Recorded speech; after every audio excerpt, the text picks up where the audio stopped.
Magaling na kami. Outside Taguig, elementary and secondary course in his hometown, Zambales, and he obtained a commercial degree in 1933 in Rizal University. During the time of President Aquino, Otsay was appointed as a Secretary of Defense to deal with the threat of the Communist Balakub.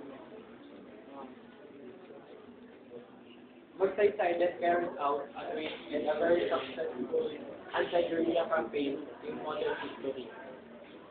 He realized that the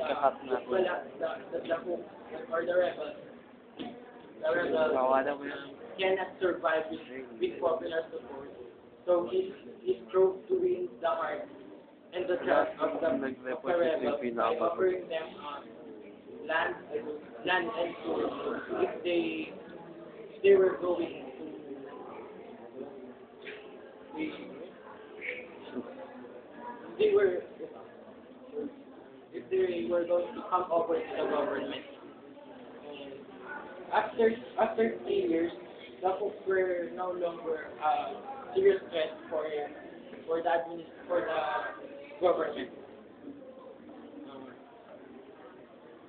As a Secretary of Defense, he also reformed the armed forces of the Philippines. But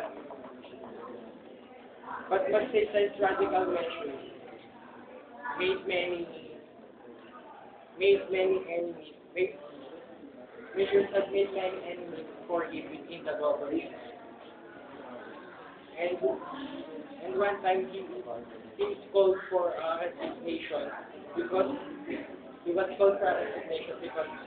charged the Iloilo administration with corruption and incompetence.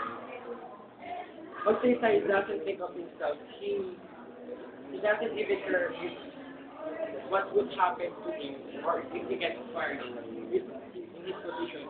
Instead, he only thinks of the Filipino people.